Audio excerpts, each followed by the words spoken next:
Hello बच्चों, welcome back to my channel. कैसे हैं आप सब लोग। आप लोग की बिजनेस सेक्रेटरी फ्रेमवर्क के लेक्चर्स चल रहे थे, जिसमें हमने प्रीवियस वीडियो में पढ़ा था कि अर्ध अनुबंध क्या होता है। आज की वीडियो में उसके आगे जो नेक्स्ट चैप्टर है वो हम पढ़ेंगे अनुबंध खंडन के परिणाम। अगर वो वीडियो आपने नहीं देखी है तो उसकी एक अलग से प्लेलिस्ट मैंने बना दी है जो चैनल पर अवेलेबल है, लिंक डिस्क्रिप्शन में मैं दे दूंगी, देख लीजिएगा। आइए वीडियो को शुरू करते हैं और पढ़ते हैं कि अनुबंध खंडन के परिणाम क्या होते हैं।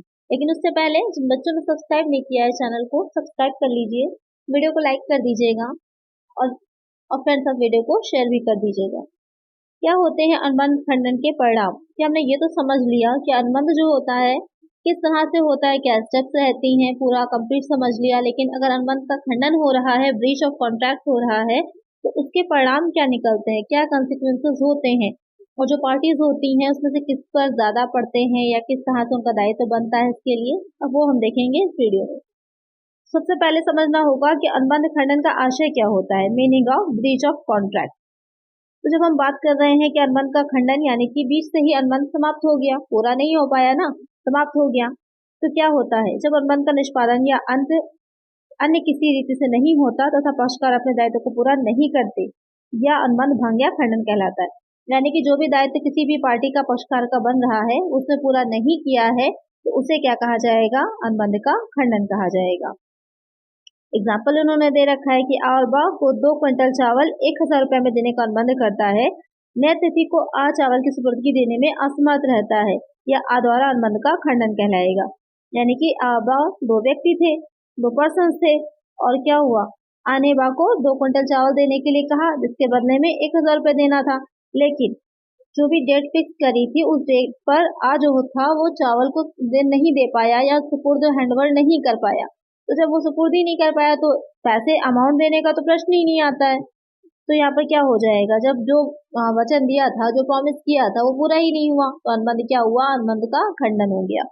वही कहलाता है कि जो भी हमने वचन देने का दिया होगा सामने वाले व्यक्ति को, दूसरी पार्टी को, दूसरे पक्षकार को, वो जब हम पूरा नहीं कर पाएंगे तो वहीं से क्या होगा, अनुबंध का खंडन होगा या फिर अनुबंध को भंग मान लिया जाएगा। इसी तरह से 2 एग्जाम्पल आपके और दे रखे हुए हैं, तो अनुबंध भंग आप समझ गए होंगे। अब आते हैं कि क्या उपचार होता है या फिर परिणाम क्या होते हैं, कि अनुबंध खंडन के प्रति उपचार या परिणाम। Remedies or consequences against breach of contract. अब ब्रीच तो हो गया कॉन्ट्रैक्ट, लेकिन इसके क्या रेमेडीज होती हैं या फिर क्या कंसिक्वेंसेस होते हैं, आइए देखते हैं। अब पहला हो जाएगा निष्पादन से मुक्ति। निष्पादन से मुक्ति, तो जब अनुबंध ही बीच से खंडित हो गया तो उसको पूरा करने का प्रश्न ही नहीं आता।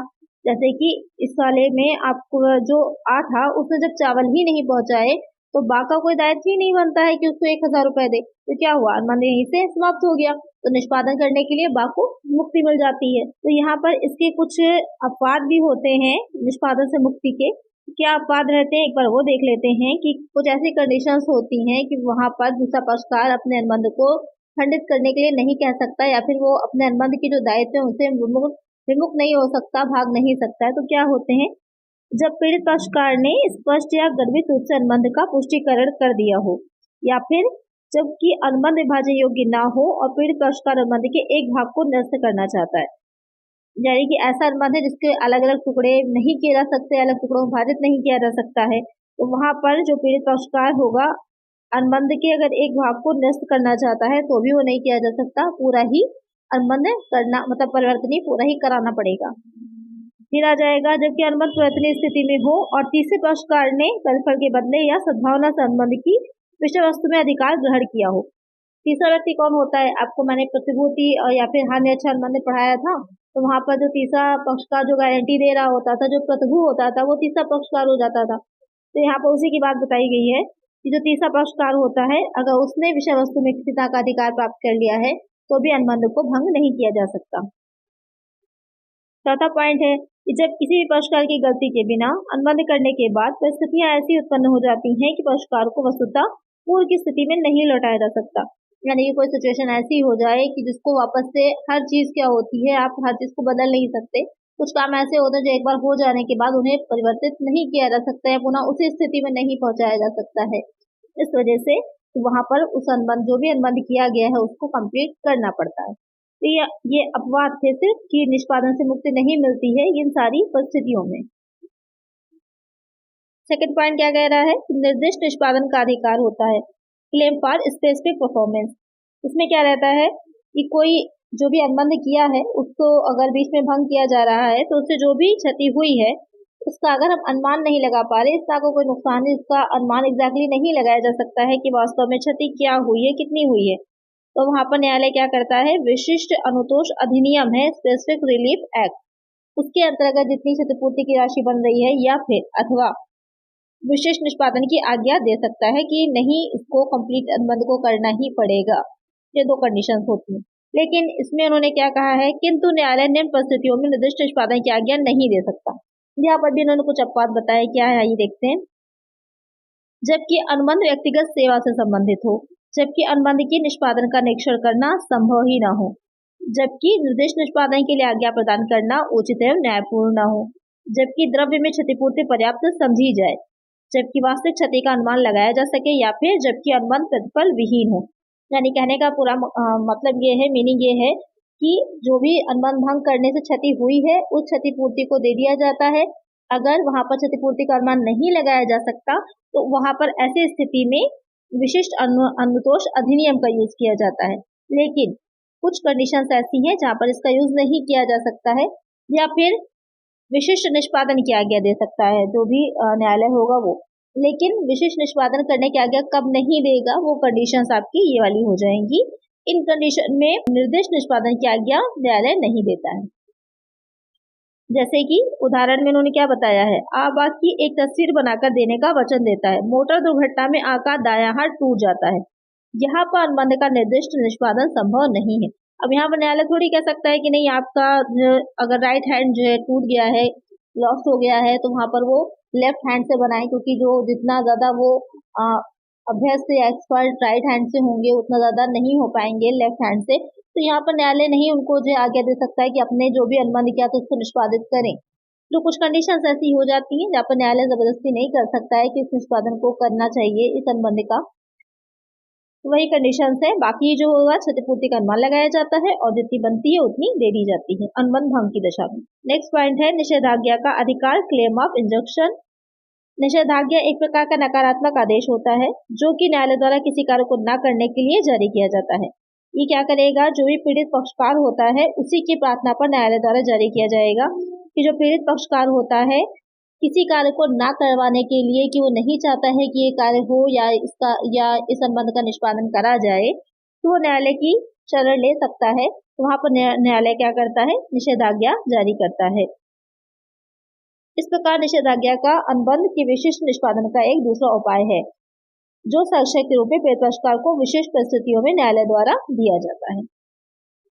क्या होती है परिस्थितियां, जबकि क्षतिपूर्ति का उपचार मुद्दा में पर्याप्त न हो, या फिर जबकि विशिष्ट निष्पादन दिलाना न्यायालय द्वारा कठिन हो।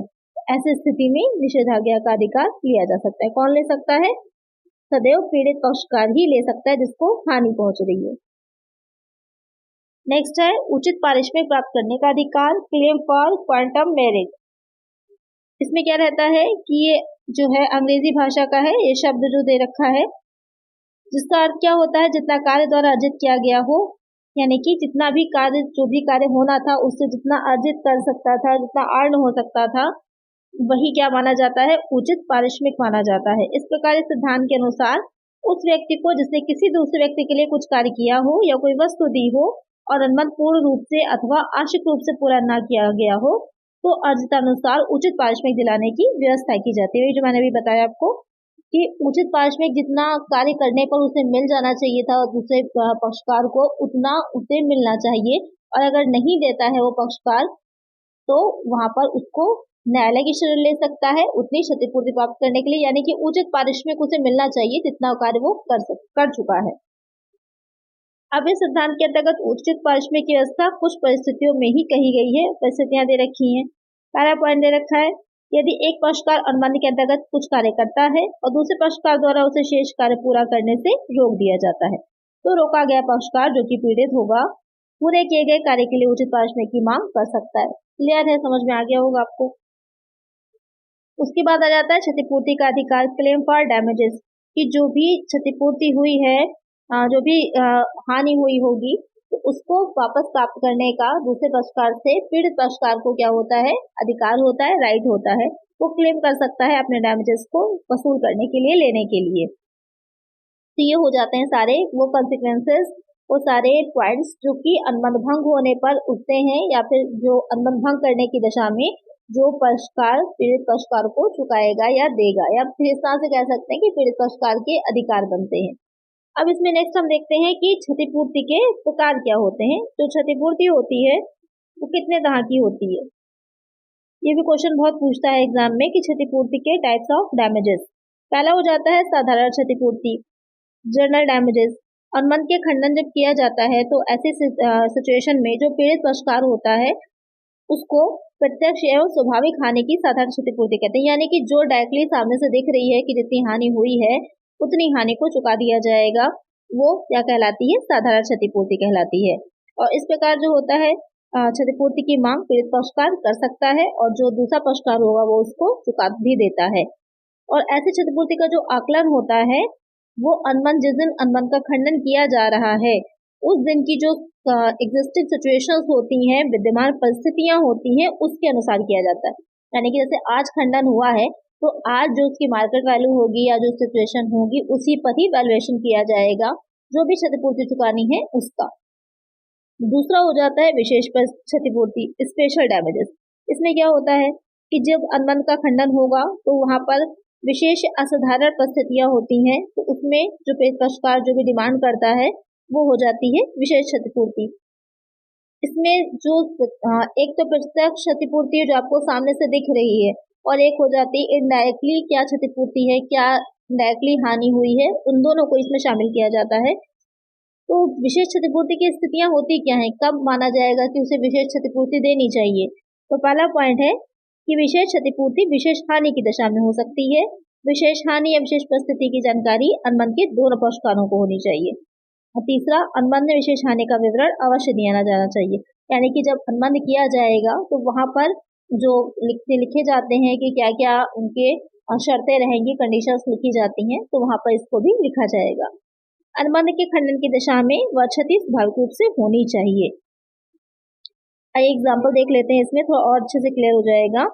आने कुछ पशु आहार एक ट्रांसपोर्ट कंपनी को रामपुर के मेले में भेजने के लिए सुपुर्द किया। आने ट्रांसपोर्ट कंपनी को स्पष्ट कर दिया कि वह पशु आहार उस मेले के लिए ही भेजा जा रहा है, और यदि आहार देर से पहुंचता है तो उसे विशेष क्षति होगी।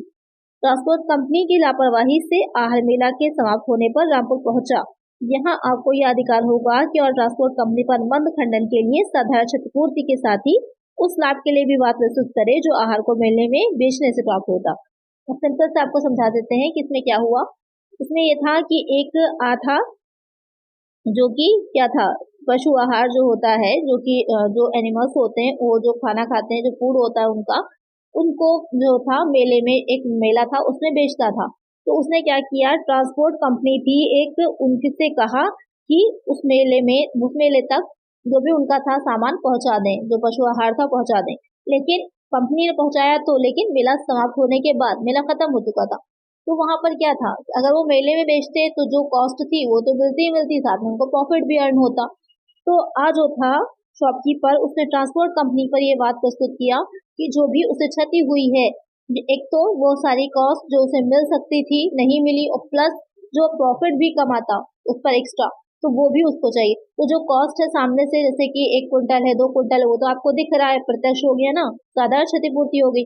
लेकिन जो प्रॉफिट उसको एक्स्ट्रा अर्न करते वो लोग, वो क्या हो गया, असाधारण क्षतिपूर्ति हो गई। तो आपको समझ में आ गया होगा कि साधारण और असाधारण क्षतिपूर्ति क्या है। तो यहाँ पर उन्होंने दोनों के लिए ही, असाधारण क्षतिपूर्ति के लिए या विशेष क्षतिपूर्ति के लिए बात प्रस्तुत किया था। तो ये हो जाता है साधारण क्षतिपूर्ति या फिर विशेष क्षतिपूर्ति। नेक्स्ट पॉइंट है इसमें आदर्श अथवा दंडात्मक क्षतिपूर्ति। ये क्या होती है, आइए देखते हैं। जब अनुबंध के खंडन का परिणाम किसी प्रकार की मानहानि हो तो वह पक्षकार दुष्कृति अधिनियम लॉ ऑफ टॉर्ट्स के अंतर्गत आदर्श अथवा दंडात्मक क्षतिपूर्ति की मांग कर सकता है। इसमें क्या होता है कि जो भी खंडन का परिणाम से जो भी हानि होती है, क्षति होती है, और वहां पर मानहानि का दावा कर सकता है, तो उसमें 2 तरह से मानहानि का दावा किया जाएगा, जब वैधानिक अनुबंध के खंडन पर या फिर बैंक द्वारा गलत ढंग से चेक अनादृत कर दिया जाता है। तो वहाँ पर क्या होता है कि अगर जो चेक है डिसऑनर नहीं किया जाना था लेकिन कर दिया, तो जिस भी व्यक्ति को उसने चेक दिया होगा उसके सामने उसकी इंसल्ट हो सकती है या उसकी जो रेपुटेशन डाउन हो सकती है कंपनी की, इसलिए मानहानि का वो दावा कर सकता है। नेक्स्ट आ जाएगा नाम मात्र की क्षतिपूर्ति, नॉमिनल डैमेज। जब अनुबंध के खंडन से जो पीड़ित पक्षकार होता है एक बहुत ही मामूली सी क्षतिपूर्ति की डिमांड करता है या बहुत ज्यादा क्षतिपूर्ति नहीं होती है, तो वो क्या कहलाती है, नाम मात्र की क्षतिपूर्ति कहलाती है। फिर आ जाएगा निष्क्रिय क्षतिपूर्ति एवं दंड।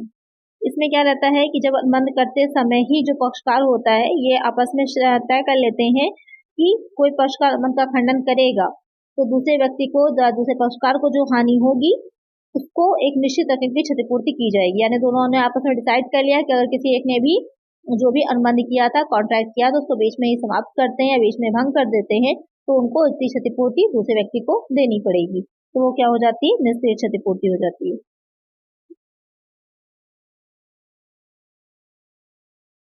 उसके बाद नेक्स्ट आता है ब्याज के रूप में क्षतिपूर्ति, इंटरेस्ट एज डैमेजेस।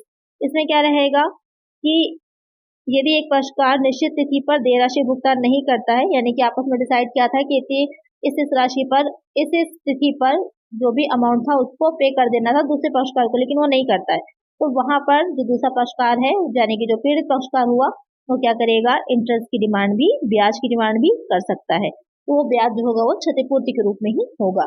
तो इतनी तरह की क्षतिपूर्ति हो जाती है, विशेष हो जाती है, साधारण होती है या फिर नाममात्र की है या निष्क्रिय क्षतिपूर्ति है। ये सारी क्षतिपूर्ति के प्रकार हो जाते हैं।